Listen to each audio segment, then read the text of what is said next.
खत्ते में पहली मरतबा पहली गवर्नमेंट जिसने मुतारफ़ कराया, हमने अब ग्रीन लाइन और ऑरेंज लाइन में भी जो है वो पिंक बसेस की सर्विस शुरू की, जिससे सिर्फ ख़वातीन के लिए अलग बसेस भी होंगी। इन बसेस में भी ख़वातीन बैठ सकेंगी ऑरेंज लाइन और ग्रीन लाइन में, लेकिन जो अगर कोई ख़वातीन चाहती हैं कि जी मुकम्मल वो पर्देदार हैं और उनको ज़्यादा कंफर्ट लेवल चाहिए, तो ज़्यादा कंफर्ट लेवल में सिर्फ और सिर्फ ख़वातीन जो हैं उस बस में सफ़र करेंगी, वो भी इसके साथ शामिल किया गया है। तो ये आज इसकी इंटीग्रेशन की इसकी शुरुआत हो चुकी है। इसके बाद जो अपकमिंग प्रोजेक्ट्स हैं, कल हम शुरू करने जा रहे हैं कराची के शहरियों के लिए डबल डेकर बसेस। तो नए साल की शुरुआत में ही पाकिस्तान पीपल्स पार्टी की हुकूमत सिंध की जानिब से पीपल्स पार्टी की लीडरशिप के अहकामात पर जो है वो पीपल्स बस सर्विस की ही एक नया जो इसका ऑप्शन है, हम जिसमें डबल डेकर बसेस कराची में चलाने जा रहे हैं, वो कल से सर्विस शुरू हो जाएगी। उसके बाद कराची के शहरियों को और मज़ीद सहूलियात जो हैं उसमें इजाफा होगा और मज़ीद जो है ये बसेस आएंगी। फिर इसके बाद हमारी जो ईवी बसेस हमारी वो भी नहीं पहुंच चुकी हैं कराची में। उसके पहले मैंने बताया कि अब आज की एक्टिविटी हमारी ये है कि ऑरेंज लाइन बीआरटी और ग्रीन लाइन बीआरटी की आपस में इंटीग्रेशन।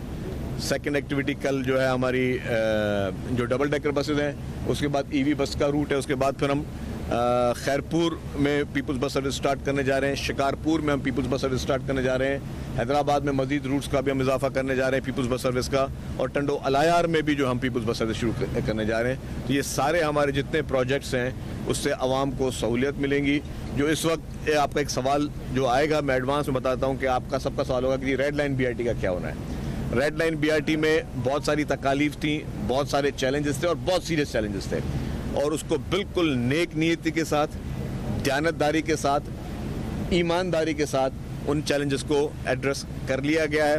उसमें चीफ मिनिस्टर साहब की भी डायरेक्शन शामिल थी और चीफ मिनिस्टर साहब की मदद भी शामिल थी, और कैबिनेट की भी जहाँ पे हमें सहूलियत ज़रूरत थी कैबिनेट में अप्रूवल्स दिए। उसमें भी जो हमारे क्लेम्स के इशू थे, कॉन्ट्रैक्टर्स के साथ हमारे मसले चल रहे थे, कुछ राइट ऑफ वे के मसले चल रहे थे, उसको भी एड्रेस कर लिया गया है।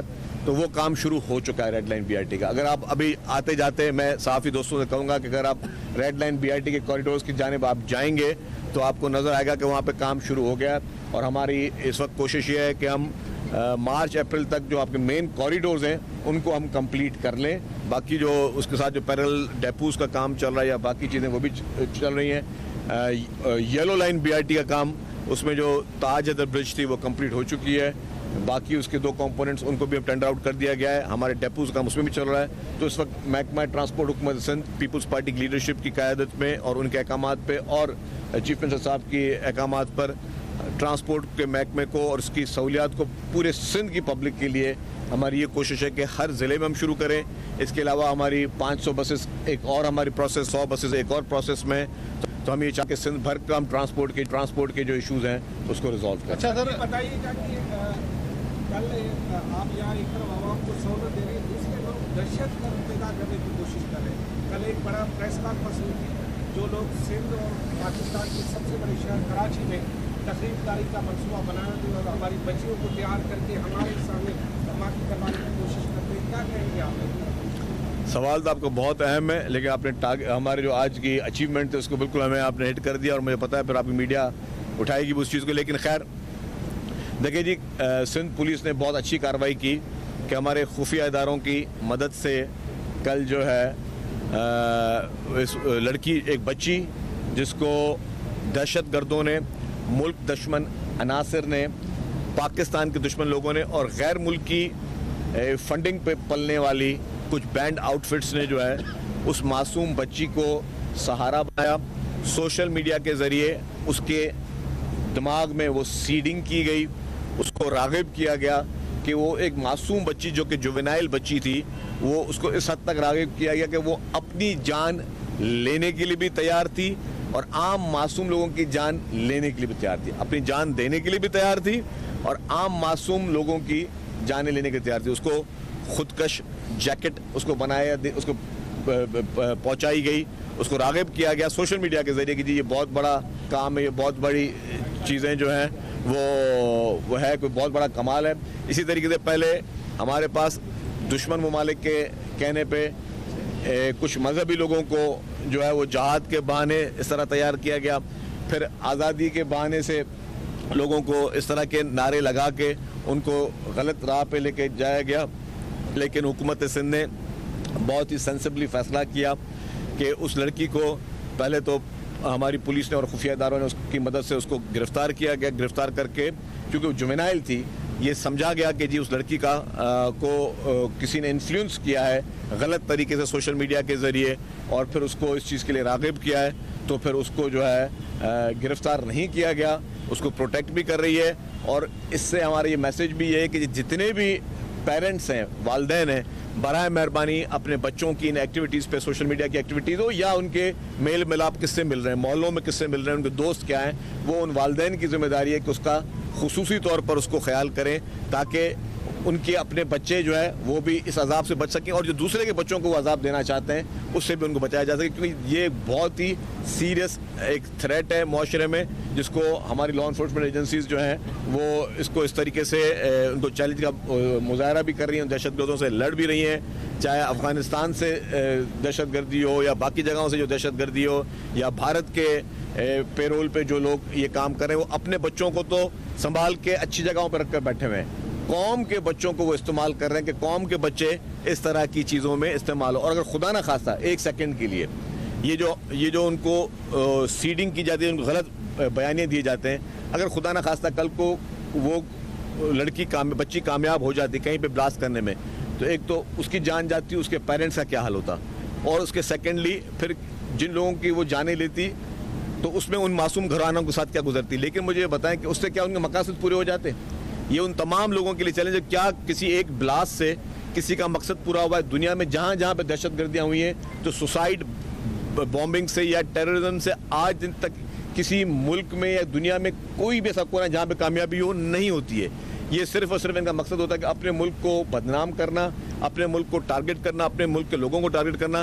ये इस तरह की साजिशें होती हैं जिसमें सबको उसमें अवेयरनेस की ज़रूरत है। और लोग इस तरह जो सोशल मीडिया के ज़रिए आपको राग़िब करते हैं, फिर आपको अट्रैक्ट करके, फिर आपसे डायरेक्ट मैसेजिंग करके और फिर आपको इस तरीके की चीज़ों के लेके जाया जाता है, उससे बचना चाहिए। अच्छा छतील साहब, एक तो खोखरा पर डिपू का आपने नोटिस लिया है कब्जे का, तो उस पर क्या पेशरफ्त है, वो मुकम्मल ख़त्म हो जाएगा? दूसरा 150 बसें वज़ीर-ए-आज़म साहब भी आपसे वादा करके गए थे, उनकी कोई पेशरफ्त? देखिए जी, दो बातें। जहाँ तक 150 बसेस का प्राइम मिनिस्टर साहब ने यहाँ पे कमिट किया था, यहाँ पे ऐलान भी किया था, वो बसें अभी तक नहीं आई हैं, तो हम प्राइम मिनिस्टर साहब से फिर गुजारिश करेंगे कि सिंध के लोगों को जो आप वादा करके गए थे वो पूरा करें। दूसरा, आपने जो डेपो की बात की, कल हमारे नोटिस में आया, मैंने सेक्रेटरी साहब को जो है वो फ़ौरन भेजा वो, और उन्होंने फौरी तौर पे एक्शन भी लिया है।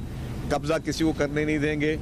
जो भी सरकारी इमलाक हैं, चाहे वो ट्रांसपोर्ट की हो या किसी भी और महकमे की हो, कोई भी इंडिविजुअल या कोई भी शख्स अगर इस तरीके से कोई गिरोह जो है इस तरह के कब्जे में मुलविस होगा तो हुकूमत सख्ती से निपटेगी।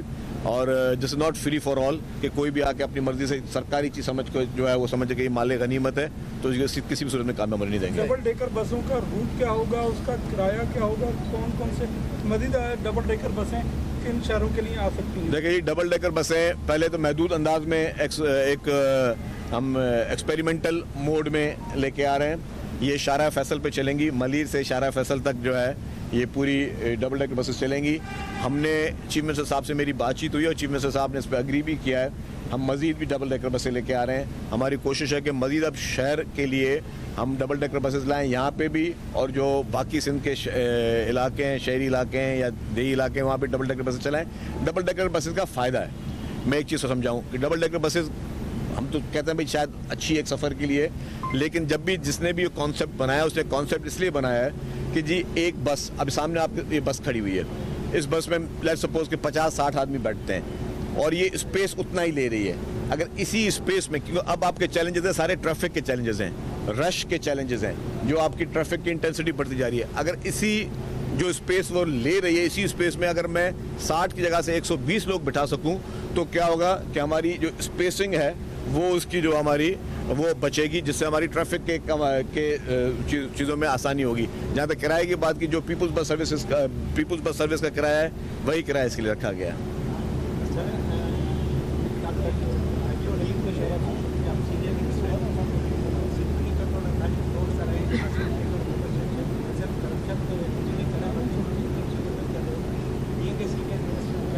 देखिए, मैंने ऑनेस्टली वो नहीं देखी है, नहीं सुनी है, लेकिन मैं देखता हूँ और डेफिनेटली गवर्नमेंट बिल्कुल एक्शन कर रही है।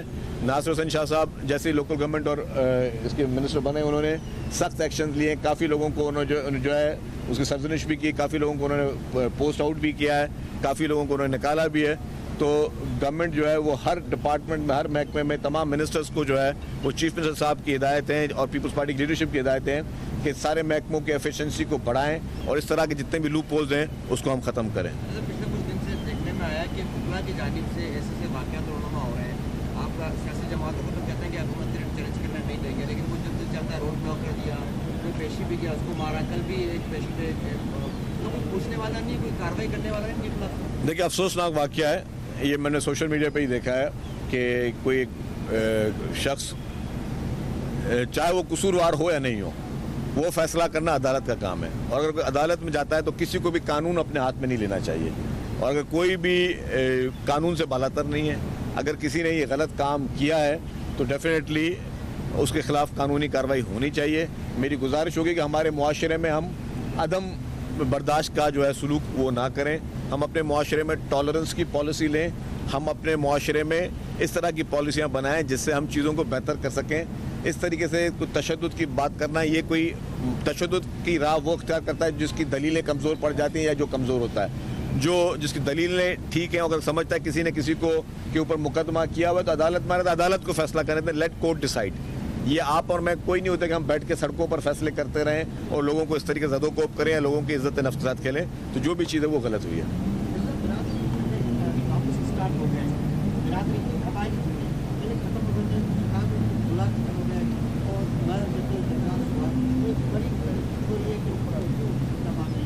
देखिए जी, इक़दाम किए जा रहे हैं। जो भी इस तरह के ज़ाती तनाज़ात हैं या ज़ाती झगड़े हैं, फिर उसको कभी बिरादरियों के नाम दिए जाते हैं या कभी और नाम दिए जाते हैं, ये सारी मैं समझता हूँ कि लैक ऑफ एजुकेशन की वो है कि लोग इस तरह की राह इख्तियार करते हैं। हुकूमत जहाँ पे भी इस तरह के वाक़यात होती है एक्शन लेती है और कानून अपने जो है वो रोल प्ले करेगा। अगर किसी का मर्डर हुआ है, किसी के साथ ज़्यादती हुई है तो कानून को गिरफ्तार करेगी। फिर बाद में अगर आउट ऑफ कोर्ट और सेटलमेंट किसी तरीके से वो लोग करते हैं आपस में, तो वो उनकी जिम्मेदारी है, क्योंकि आउट ऑफ कोर्ट सेटलमेंट का कोर्ट में जो है हमारे कानून में जो है वो प्रोविज़न दिया गया है। वरना अगर कोई गलत काम करेगा, चाहे वो किसी बिरादरी का भी हो, किसी कबीले से भी हो, उसके खिलाफ हुकूमत सख्त से सख्त कार्रवाई करेगी। Thank you.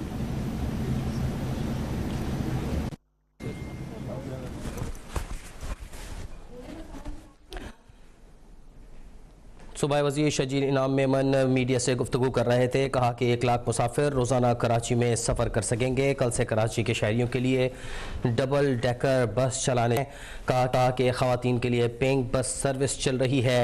शजील इनाम मेमन कराची में मीडिया से गुफ्तगू कर रहे थे। कहा कि ख़वातीन के लिए पेइंग बस सर्विस चलाएँगे, जबकि कल से कराची की सड़कों पर डबल डेकर बसें चलेंगी।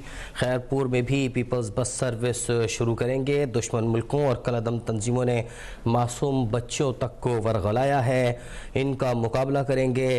सीनियर सूबाई वज़ीर इत्तलात सिंध शजील इनाम मेमन की मीडिया से गुफ्तगू। कहा कि आवाम को सफरी सहूलत फराहमी तरजीह है। अभी सब्सक्राइब करें ताकि कोई खबर रह न जाए।